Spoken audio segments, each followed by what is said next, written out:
नमस्कार दोस्तों, मैं हरिओम स्वागत करता हूं आपके अपने परिवार एचओ स्टडी ग्रुप में। देखो साथियों, आज हम सीट पर चर्चा करेंगे। सीट का पार्ट 1 मैंने डाला हुआ है, आज पार्ट 2 देखेंगे। उससे पहले मैं आपको कुछ शॉर्ट रिवीजन करवा दूंगा, ताकि अगर आपने नहीं देखा तो भी आपको यहाँ पर समझ में आ जाएगा। आप वहाँ पर देखकर अपने नोट्स बना लीजिएगा। यहाँ पर मैं आपको शॉर्ट तरीके से एक बार उसको पूरा बता दूंगा। अब देखो साथियों, हमने स्टार्ट किया था सीड। तो हमारे दिमाग में पहला क्वेश्चन ये आता है कि सीड अर्थात बीज क्या होता है। तो साथियों, मैं इसको आपको दो तरीकों से बताता हूँ। एक तो एग्रोनॉमिकल दृष्टि से आपको मैं बताता हूँ, और एक बोटेनिकल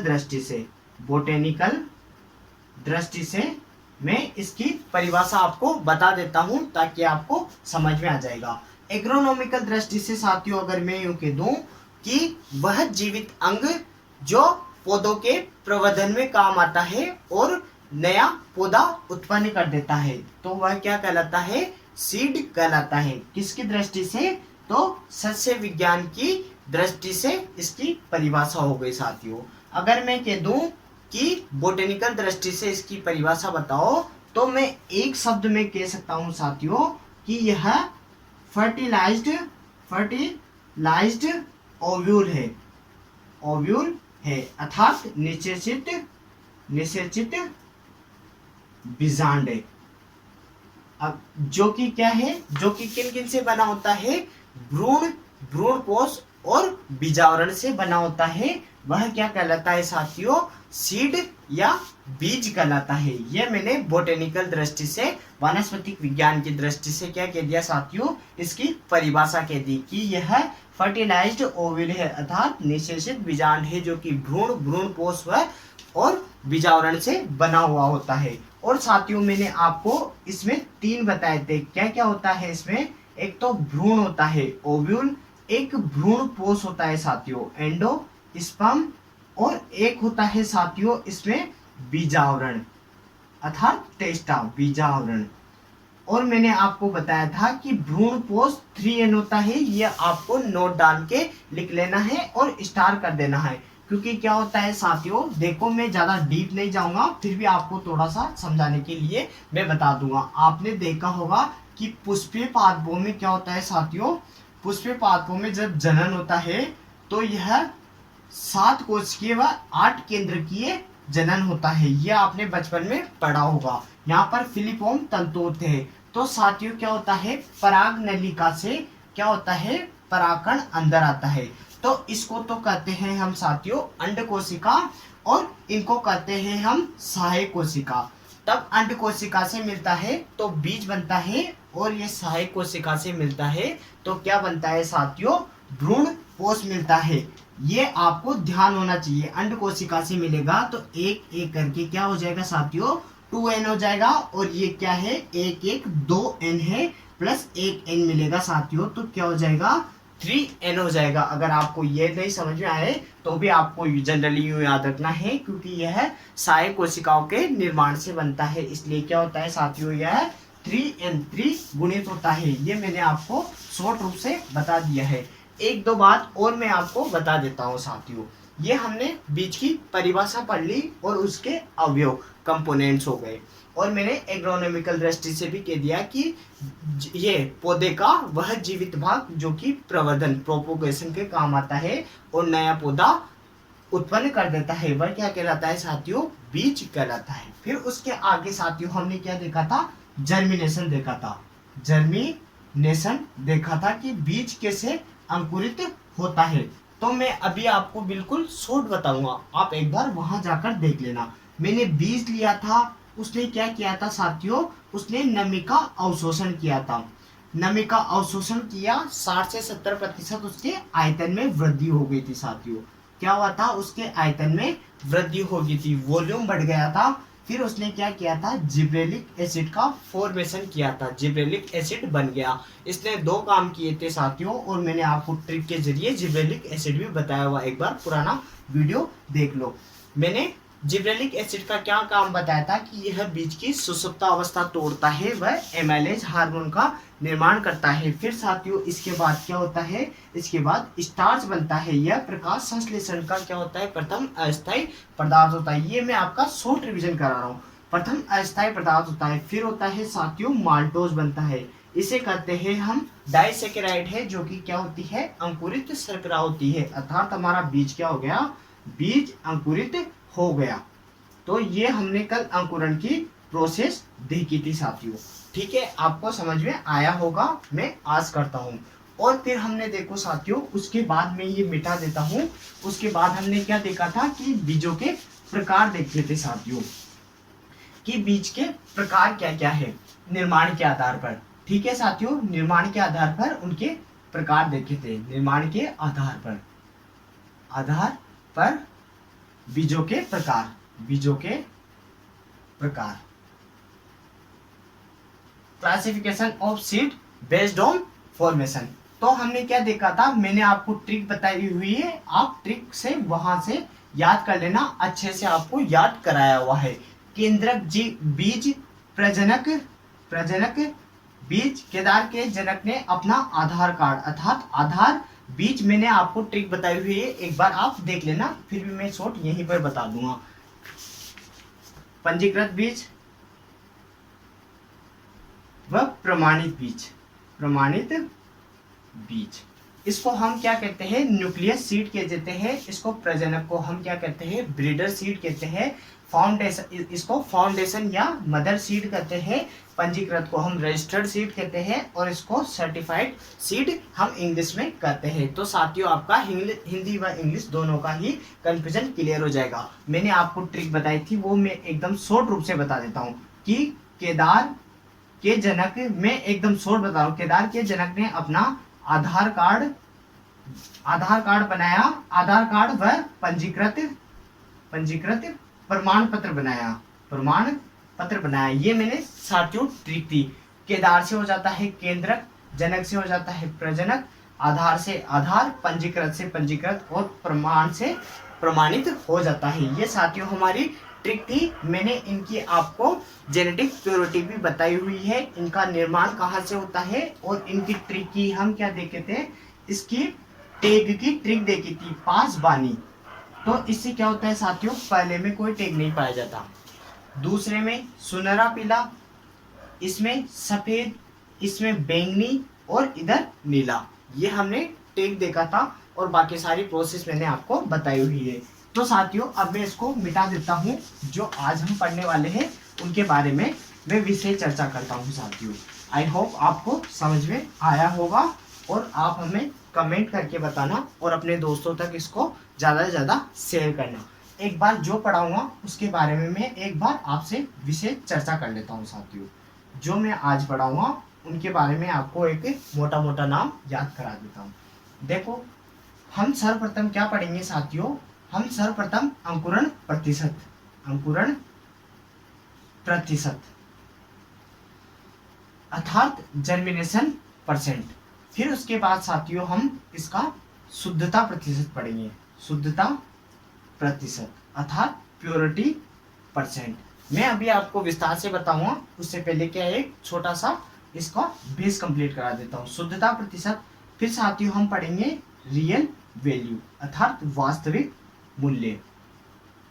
ठीक है साथियों, फिर हम उसके बाद, हमने कल देख लिया था पर फिर भी आज हम देख लेंगे, सीड इंडेक्स देख लेंगे साथियों, सीड इंडेक्स, और एक देख लेंगे साथियों हम टेस्ट वेट अर्थात परीक्षण भार। ये मैं आज आपको बताऊंगा साथियों। उसके बाद देखो हम और क्या देखेंगे, हम देखेंगे साथियों कि पादप संख्या कैसे निकाली जाती है, पादप प्रोपगेशन, पादप संख्या या पौध संख्या आप कह सकते हो साथियों। फिर हम देखेंगे साथियों कि बीज दर कैसे निकाली जाती है, बीज दर सीड रेट कैसे निकाली जाती है। फिर साथियों हम देखेंगे कि हार्वेस्ट इंडेक्स क्या होता है, कटाई सूचकांक क्या होता है, और साथियों एक टर्म हम देखेंगे हम इडियो टाइप, यह क्या होता है, इसके बारे में आज हम विषय चर्चा करेंगे। एक बार मैं आपको इनका बारे में मैंने शॉर्ट बता दिया। अब देखो एक एक कर हम इनको विस्तार से पढ़ते हैं साथियों। पहला हम अंकुरण प्रतिशत लेते हैं कि अंकुरण प्रतिशत क्या होता है और इसको कैसे निकाला जाता है। इनके देखो साथियों सभी के सूत्र मैं आपको हाथों पे करा दूंगा, आपको आसानी से याद हो जाएंगे। बस आप देखते रहना, आपको सब कुछ यहीं पर याद हो जाएगा। अंकुरण प्रतिशत या मैं इसको कह दूं साथियों जर्मिनेशन परसेंट। अब देखो साथियों मैं सर्वप्रथम आपको क्या है एक एग्जाम्पल बताऊंगा। इससे क्या है आपको बहुत बड़ा लगभग आज का पूरा ये लेक्चर कंप्लीट हो जाएगा इसी उदाहरण के जरिए। बस ये उदाहरण आप ध्यान से देखना और आपने कई दफा देखा हुआ होगा। अगर मैं कह दूं साथियों कि एक 10वीं क्लास का बच्चा है, उसके वार्षिक परीक्षा में 70 नंबर आए। कितने आए हैं साथियों? 17 नंबर आए हैं। कितने में से आए हैं साथियों? तो वह 100 में से आए हैं। अब मैं इस बच्चे से कहता हूं कि बताओ तुम्हारे परसेंट निकाल के बताओ, तो ये क्या करेगा, ये कहेगा कि सर मेरे 70 नंबर आए। कितने में से आए? 100 में से आए। इंटू प्रतिशत निकालना है, इंटू 100। तो 100 से 100 कट गया, अर्थात इसके कितने प्रतिशत बने साथियों? इसके 70% नंबर बने। बस आपको ये एग्जाम्पल याद रखना है और आज का पूरा लेक्चर कंप्लीट हो जाएगा। अब देखो मैं बताता हूँ हमें क्या निकालना है, जर्मिनेशन परसेंट अर्थात अंकुरण प्रतिशत। हमें प्रतिशत ही निकालना है।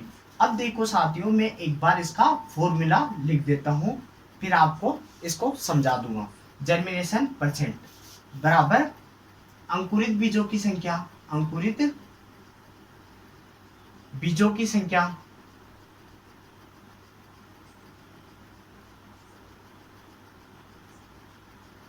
अपॉन कुल बीजों की संख्या, कुल बीजों की संख्या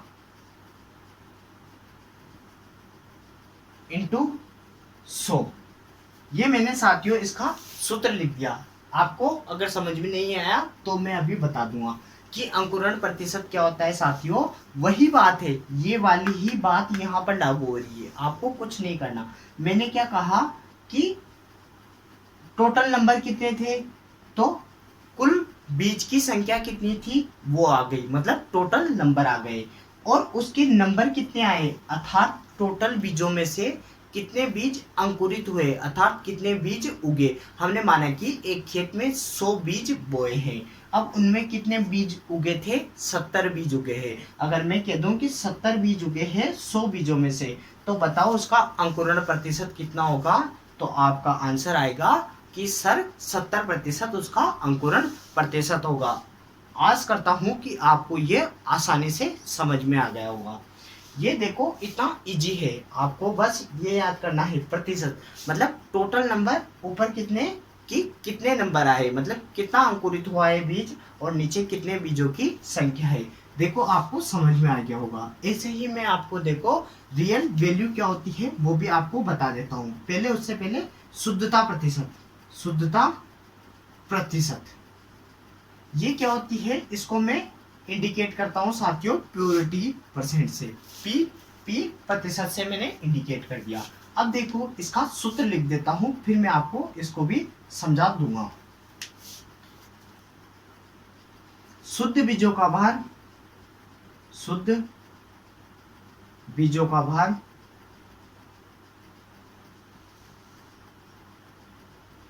अपॉन कुल बीजों का भार, अपॉन कुल बीजों का भार।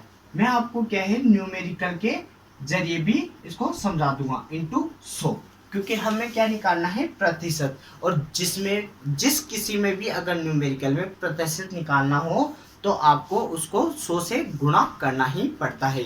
ये आपको हमेशा से याद रखना है। ये आपको बचपन में आपने पढ़ा होगा कि प्रतिशत के लिए क्या करता है, 100 से गुणा करना पड़ता है। देखो वही बात मैंने ये वाली बात भी क्या कहाँ के दी, यहाँ पर के दी शुद्धता प्रतिशत। ऊपर अंकुरण प्रतिशत था तो अंकुरण शब्द आए, नीचे क्या है शुद्धता प्रतिशत है तो शुद्धता शब्द आएगा। देखो मैंने कह दिया कि शुद्ध बीजों का भार अपन कुल बीजों का भार इंटू 100। वही बात हो गई, मैंने क्या कहा कि मेरे पास क्या है, कुल बीजों की संख्या, कुल बीजों का भार क्या है 100 ग्राम है, और मैंने क्या दिया उनमें क्या है 20% तो क्या है गंदगी है, अर्थात क्या है उसमें अशुद्धि है। तो मेरे पास 20% में माने कि 30 मान लो, इसी सवाल के अकॉर्डिंग आप ऐसा करो कि 100 में से मैंने क्या दिया कि 30 ग्राम में क्या है मेरे पास अशुद्धि है। तो मेरे पास बताओ कि शुद्ध बीजों का भार कितना रहेगा।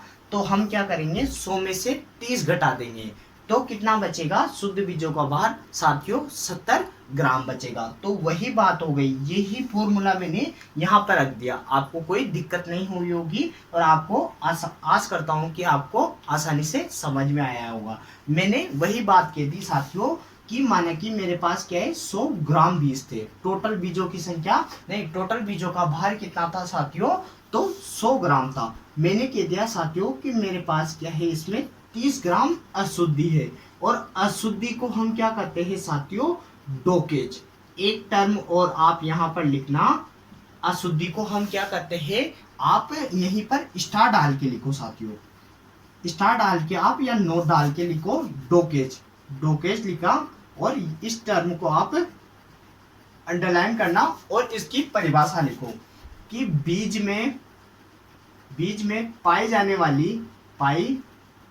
वाली अशुद्धि को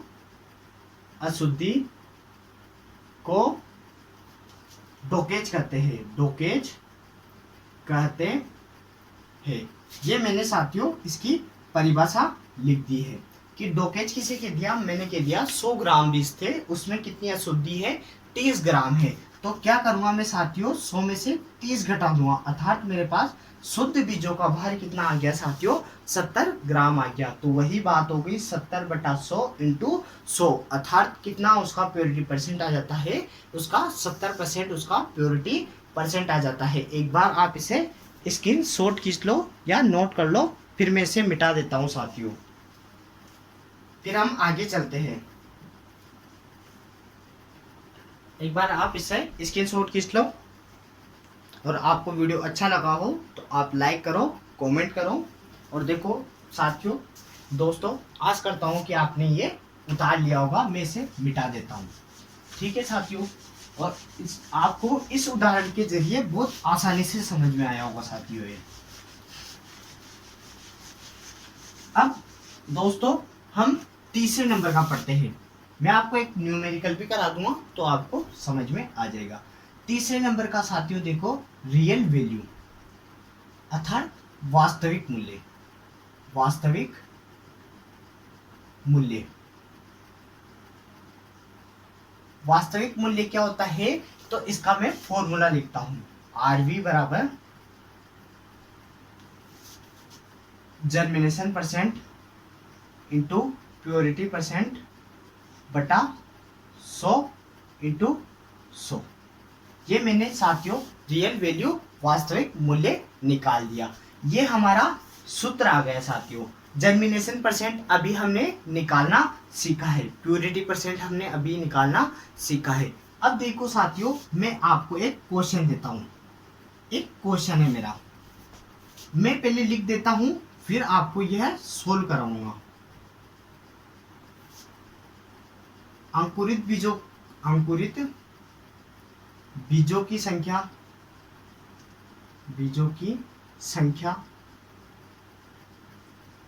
720 ग्राम। देखो आप साथ साथ नोट करते हुए जाना, कुल बीजों की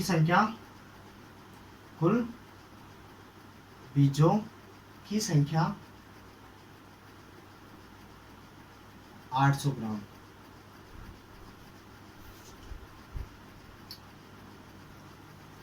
कुल बीजों का भार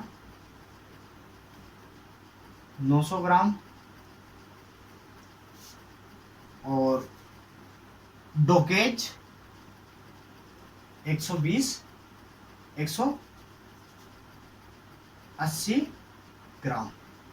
ये साथियों मैंने एक क्वेश्चन लिख दिया है, एक बार मैं बोल देता हूँ ताकि आपको समझ में आ जाएगा। अभी हम इसको यहाँ पर निकालेंगे तो आपको ये तीनों ही चीजें, अब मैं इसमें क्वेश्चन देता हूँ कि आपको इसमें जर्मिनेशन परसेंट निकालना है, आपको इसका प्योरिटी परसेंट निकालना है, आपको इसकी रियल वैल्यू निकालनी है कि ये तीनों क्या आएगी। ये मेरा प्रश्न है। मैंने कहा है कि अंकुरित बीजों की संख्या कितनी है, 720 ग्राम है। कुल बीजों की संख्या 800 ग्राम है। कुल बीजों का भार साथियों 900 ग्राम हो गया और अशुद्धि अर्थात डोकेज मैंने दे दिया 180 ग्राम।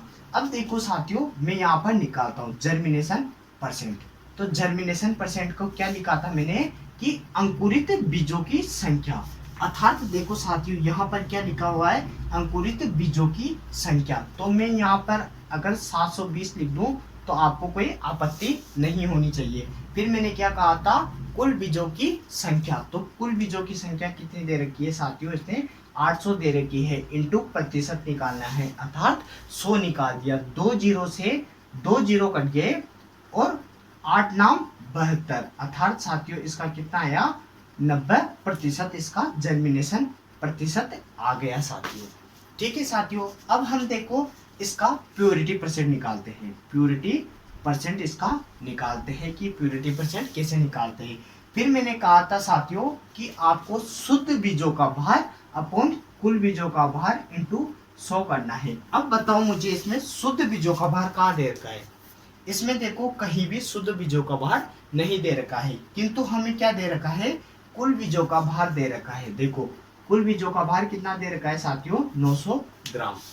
अब शुद्ध बीजों का निकालना है। हमें क्या दे रखा है, इसने डोकेज अशुद्धि दे रखी है, अर्थात हम क्या करेंगे साथियों, शुद्ध बीजों का भार निकालने के लिए इसमें से 900 में से 180 घटा देंगे तो हमारे पास साथियों कितना आ जाएगा, 0, 2 और 7, 720 हमारे पास आ जाएगा साथियों। देखो हमने लिख दिया 720 लिख दिया। अब देखो साथियों 2 जीरो से मैंने 2 जीरो काट दी और 9 8 72, अर्थात प्योरिटी परसेंट हमारा कितना आ गया साथियों, 80% हमारा प्योरिटी परसेंट आ गया। देखो आप इसे एक बार खुद सोल्व करो तो आपको आसानी से समझ में आएगा। ये क्वेश्चन लिखना है आपको और आपके खुद के हाथों के द्वारा ये सोल्व करना है। अब देखो साथियों, मैं इसकी रियल वैल्यू निकालता हूँ, इसका वास्तविक मूल्य, रियल वैल्यू। तो साथियों मुझे क्या करना है, जर्मिनेशन प्रतिशत अर्थात 90% इंटू प्योरिटी परसेंट कितना 80% बटा 100 इंटू 100, ये मैंने निकाल दिया है साथियों। सॉरी साथियों यहाँ पर 100 नहीं आएगा, आपको ये ध्यान रखना है, ये मेरे से गलती हो गई, यहाँ पर 100 नहीं करना है। अब देखो ये 0 से 0 कट गई, इस 0 से ये 0 कट गई। अब हम 9 का 8 में गुणा करेंगे साथियों, रियल वैल्यू बराबर 9 इंटू 8 करेंगे तो 8 नाम 72% इसकी रियल वैल्यू आई है साथियों। वो चीज आप देखो यहाँ पर वो 100% नहीं लगाना है, यहाँ पर हमें क्या करना है, प्रतिशत ज्ञात नहीं करना है। ये मेरे से गलती हो गई, गलती इंसान से होती है, ये आप देखो माफ करना। ये यहाँ पर क्या है, हमें प्रतिशत नहीं निकालना है क्योंकि हमने तो इनका ऑलरेडी प्रतिशत निकाला हुआ है। हमें क्या करना है, इसका वास्तविक मूल्य ज्ञात करना है साथियों। तो देखो 90 किसका आंसर था, जर्मिनेशन का हो गया और 80 प्योरिटी परसेंट का हो गया। फिर हमने क्या किया, बटे में 100 था, 1 0 से 1 0 कटी, 1 0 से 1 0 कटी और इसका आंसर कितना आया, वास्तविक मूल्य इसका 72% इसका वास्तविक मूल्य आया है। अब देखो साथियों एक नोट और डाल के लिखो आप, वास्तविक मूल्य के यहाँ नोट डालना, ये नोट डालना कि किसी भी फसल का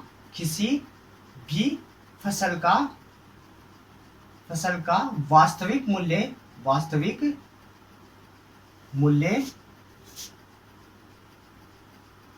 75% से कम नहीं होना चाहिए, ये आपको ध्यान रखना है। अगर कम होगा तो वह किसी काम की नहीं है। यहाँ पर देखो हमारे कितना आया 72, अर्थात यह किसी काम की नहीं है, क्योंकि क्या होना चाहिए, उसका वास्तविक मूल्य 75% से अधिक होना चाहिए। एक बार आप इसे नोट करो, फिर मैं इसे मिटा देता हूँ साथियों, फिर हम आगे बढ़ते हैं। एक बार आप इसे नोट कर लो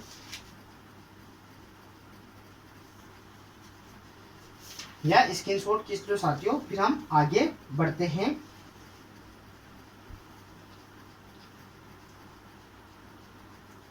आशा करता हूं कि साथियों आपने ये नोट कर लिया होगा, और मैं इसे मिटा देता हूं साथियों।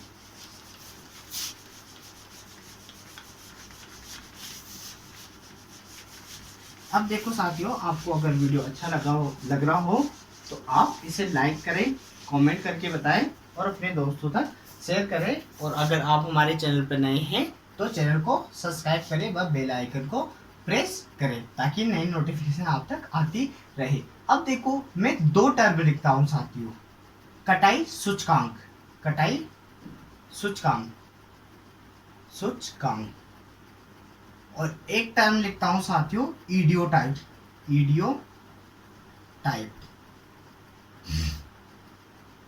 इसे हम मॉडल पौधा कर सकते हैं, मॉडल पौधा भी इसे कहते हैं। और साथियों एक बात आप यहीं पर लिख लेना कि ये दोनों टर्म किसने दी थी, इसको दोनों को डोनाल्ड ने दिया था। किसने दिया था? डोनाल्ड नाम के वैज्ञानिक ने इसको दिया था साथियों। अब देखो, कटाई सूचकांक अर्थात हार्वेस्ट इंडेक्स, और इसको क्या कहते हैं, इडियोटाइप मॉडल पौधा। हार्वेस्ट इंडेक्स क्या होता है, अब मैं आपको इसका सूत्र लिख देता हूं, फिर आपको समझा दूंगा। आर्थिक उपज, आर्थिक उपज अपॉन कुल उपज अपॉन जैविक उपज, जैविक उपज। आर्थिक उपज किसे कहते हैं साथियों, तो बीजों का भार इंटू बीज प्लस भूसे का भार इंटू 100।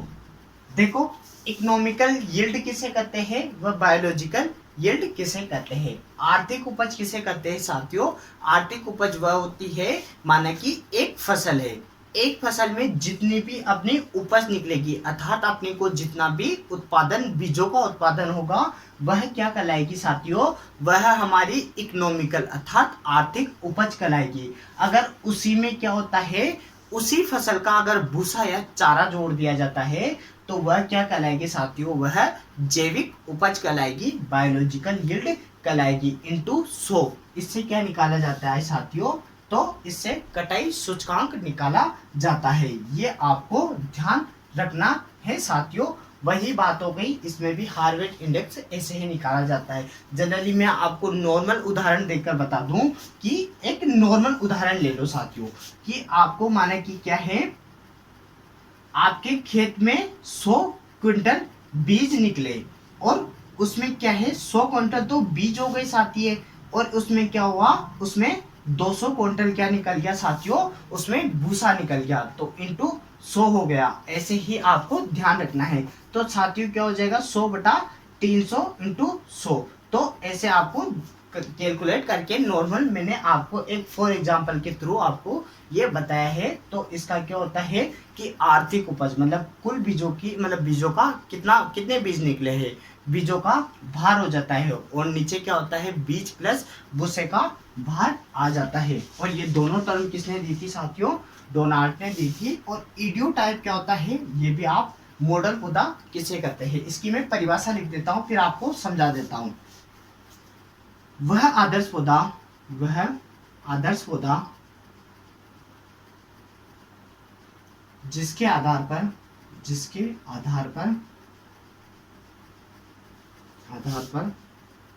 उपज की परिकल्पना की जा सकती है।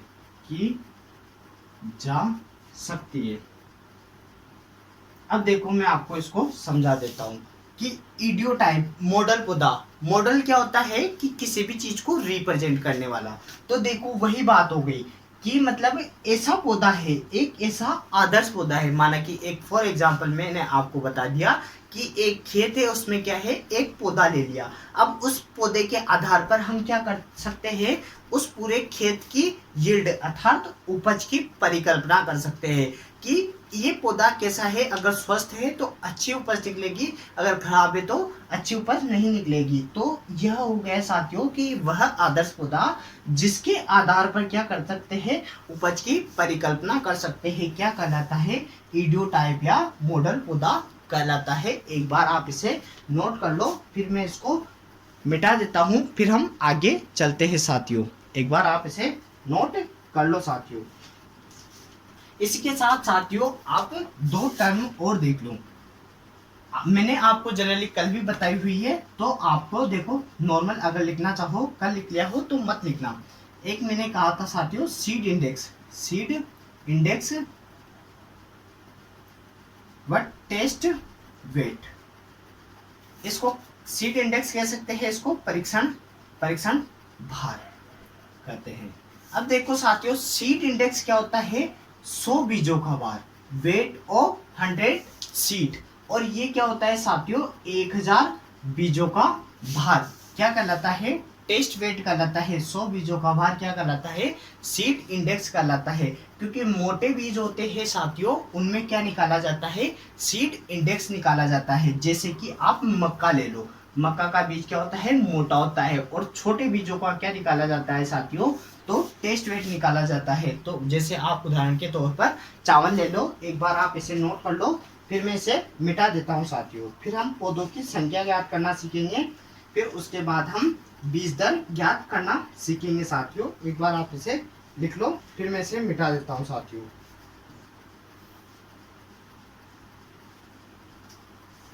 एक बार आप इसे नोट कर लो साथियों। देखो साथियों, मैं आशा करता हूं कि आपने ये नोट कर लिया होगा। अब मैं इसे मिटा देता हूं, फिर देखो हम आगे बढ़ते हैं।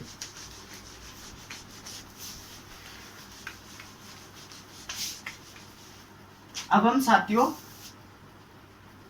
आप हेडिंग डालो कि पौध संख्या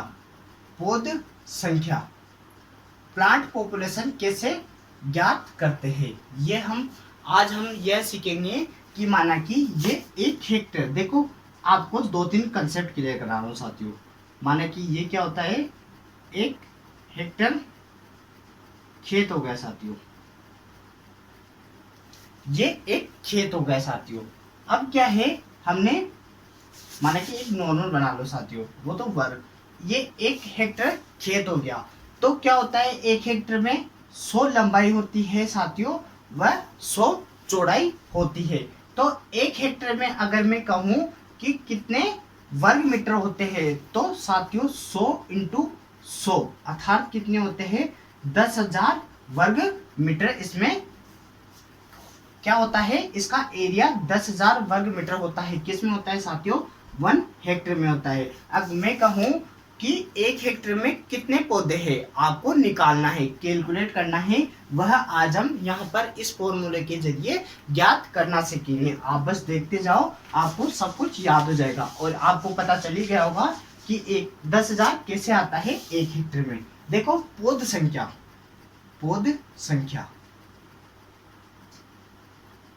कैसे याद करना है, तो क्षेत्रफल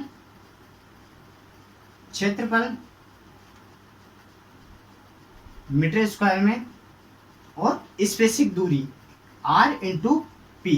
r का मतलब होता है साथियों पंक्ति से पंक्ति की दूरी, पंक्ति से पंक्ति की दूरी, और इधर होता है साथियों प्लांट से प्लांट की दूरी, अर्थात पौधे से पौधे की दूरी। यह हमारा फॉर्मूला हो गया साथियों। ठीक है, कि क्षेत्रफल लेना है, क्षेत्रफल मीटर स्क्वायर में लेना है, और आपको क्या करना है साथियों, पंक्ति से पंक्ति की दूरी और पौधे से पौधे की दूरी लेनी है। अब देखो पौध संख्या, माना कि एक एग्जांपल लेते हैं कि एक क्वेश्चन दिया साथियों, मैंने कह दिया कि 1 हेक्टेयर में आपको मक्का की पौध संख्या निकालो, मक्का की पौध संख्या निकालो। तो साथियों अगर यह यूं कह देता है कि मक्का की पौध संख्या निकालो, तो आपको क्या होता है, आपको मक्का की स्पेसिफिक दूरी भी याद करनी पड़ती है। अगर वो दे देता है तो अच्छी बात है, अगर नहीं देता है तो आपको याद रखनी पड़ती है। इसकी दूरी देखो साथियों कितनी रखते हैं, इसकी आर की दूरी ये रखते हैं और पी की दूरी साथियों इसकी कितनी रखते हैं, तो 15 से 25 रखते हैं साथियों। ये इसकी दूरी रखते हैं। या तो आप अगर 60 इसकी रो से रो की दूरी रखते हो तो आपको प्लांट से प्लांट की दूरी कितनी रखनी पड़ती है, 25 रखनी पड़ती है। और अगर आप 75 रखते हो तो आपको प्लांट से प्लांट की दूरी कितनी रखनी पड़ती है साथियों, तो आपको 15 रखनी पड़ती है। तो साथियों मैं आपको याद करने के लिए अगर नॉर्मल यूं बता दूं कि हमने क्या है, रो से रो की दूरी तो माना कि 60 मान ली और प्लांट से प्लांट की दूरी 25 मान ली। अगर उसने यूं दे भी दिया, अगर उसने दे दिया कि आर से आर की दूरी 60 सेंटीमीटर, ये साथियों सेंटीमीटर में मान है, और प्लांट से प्लांट की डिस्टेंस उसने किसने दे दी, 25 सेंटीमीटर। अब हमको कैलकुलेट करके पौध संख्या निकालना है। देखो क्षेत्रफल, क्षेत्रफल कितना है, 1 हेक्टर, 1 हेक्टर में कितने वर्ग मीटर होते हैं, तो 10,000 वर्ग मीटर होते हैं। मैंने अभी आपको बताया कि 100 इधर रहता है, 100 इधर रहता है, अर्थात कितना होता है, 10,000 वर्ग मीटर होता है। और हमें कितना दे दिया इसने, आर का मान कितना दे दिया, 60। 60 क्या है साथियों, सेंटीमीटर है। और सेंटीमीटर को मीटर में, जैसे 1 मीटर बराबर 100 सेंटीमीटर होते हैं साथियों। तो हमें क्या करना है, 60 सेंटीमीटर बराबर 60 सेंटीमीटर को मीटर में कन्वर्ट करना है। तो 60/100 कर देंगे तो क्या हो जाएगा साथियों, 0.60 सेंटीमीटर आ जाएगा। ऐसे ही क्या करेंगे साथियों, हम 25 का मान याद आ जाएगा। देखो 60 और 25, ये तो आर की आ गई, ये पी की आ गई, और किसमें दिए हुए मान, सेंटीमीटर में। तो मीटर में कन्वर्ट करेंगे तो बटा 100 कर देंगे। इधर भी क्या करेंगे, इधर भी बटा 100 कर देंगे। मैंने आपको ये यहाँ तक समझा दिया। अब हम आगे ज्ञात करते हैं। अगर मैं साथियों इसका ये 0 हटाता हूँ और ऊपर 100 से गुणा कर देता हूँ, और ऐसे ही साथियों इसका ये 0 हटाता हूँ और ऊपर 100 से गुणा कर देता हूँ। मैंने देखो आसानी से कैलकुलेशन करने के लिए ये कर दिया। अब आप इसे कैलकुलेट करना, देखो मैं भी कैलकुलेट करता हूँ। 1 0 से हमने 1 0 काट दी, तो हमारे पास क्या बचा है साथियों, 10,000 इंटू क्या बचा है साथियों, 100 और 1 0 ये यहाँ पर रख दी, और कितना हो गया यार, 6 इंटू 25 हो गया है। फिर मैंने इसको 5 से काटा, 55 25, 1 5 5, 2 5 10, ये 200 बार कट गया।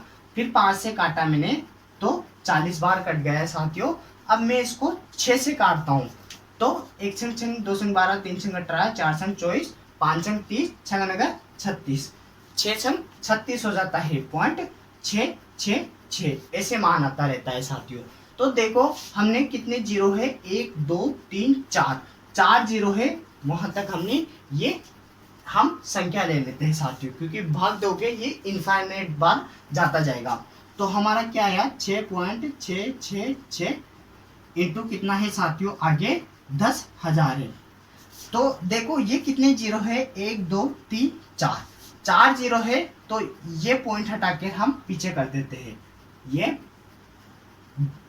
2 2 2 4 और ये जीरो पीछे कर दिया। तो प्लांट पॉपुलेशन संख्या कितनी आई साथियों, 66,666।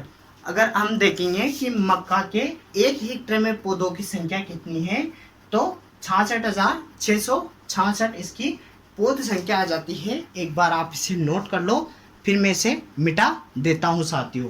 फिर हम आगे पढ़ते हैं कि बीज दर कैसे निकाली जाती है। अब हम बीज दर का फॉर्मूला ज्ञात करते हैं साथियों।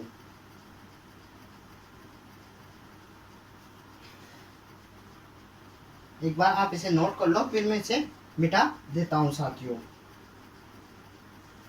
देखो साथियों, मैं आशा करता हूं कि इसे मैं मिटा देता हूं। आपने यह नोट कर लिया होगा। देखो साथियों, अब हम बीज दर निकालना ज्ञात करेंगे। बीज दर, सीड रेट। सीड रेट क्या होता है, तो मैं इसका एक बार फॉर्मूला लिख देता हूं। सीड रेट वही एरिया अर्थात क्षेत्रफल मीटर स्क्वायर में इंटू टेस्ट वेट बटा इंटू 100